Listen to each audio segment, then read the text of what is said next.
آج میں پاکستان کے تمام نوجوانوں سے مخاطب ہونا چاہتا ہوں، اور میں آپ کو 8 فروری پولنگ ڈے کے حوالے سے اہم ہدایات اور فرائض سونپنا چاہتا ہوں۔ آپ تک کوئی پاکستان تحریک انصاف کا نمائندہ پہنچے یا نہ پہنچے، آپ تک آپ کو امیدوار پہنچے یا نہ پہنچے، یہ فرائض آپ نے خود سر انجام دینے ہیں۔ سب سے پہلے تو یہ کہ اپنے تمام دوستوں کی علاقے میں ٹیموں کو 2 حصوں میں تقسیم کریں۔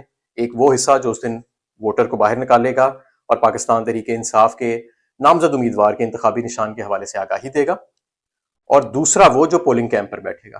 جو پولنگ کیمپ پر بیٹھے گا، سب سے پہلے تو صبح جیسے ہی پولنگ سٹارٹ ہوگی تو اس نے انشور کرنا ہے کہ تمام پولنگ ایجنٹس جتنے بھی بوتھ ہیں جس بلڈنگ کے باہر وہ کیمپ لگا ہوا ہے، اس کے اندر مختلف بوتھ ہوں گے، کسی میں 10 ہوں گے، کسی میں 20 ہوں گے، ہر ایک کے اندر پولنگ ایجنٹ جو ہے وہ موجود ہونا چاہیے۔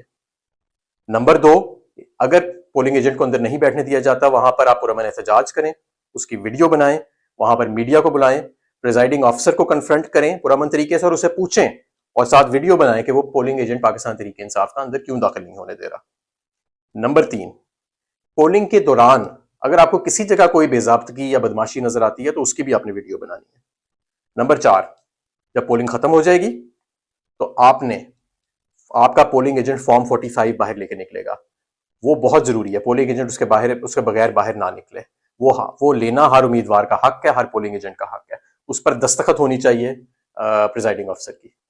اور آخر میں جب وہ آپ کے پاس یہ پرچی آ بھی جائے فارم 45 کی، تو آپ نے وہاں انتظار کرنا ہے، اور پریزائڈنگ آفیسر کو وہ سیلڈ بوریاں لے کے باہر نکلے گا، اس کو بحفاظت ریٹرننگ افسر کے دفتر تک پہنچانا ہے، اور اس کا پیچھا کرنا ہے، اور ساتھ پرامن طریقے سے ویڈیو بنانی ہے۔ پرامن طریقے سے پیچھا کرنا ہے، پرامن طریقے سے اس کی ویڈیو بنانی ہے۔ لیکن یہ سارے فرائض آپ نے سر انجام دینے ہیں، اور انشاءاللہ تعالیٰ ایک بہت بڑا ٹرن آؤٹ نکلنے والا ہے اور پاکستان بدلنے والا ہے۔ بہت شکریہ۔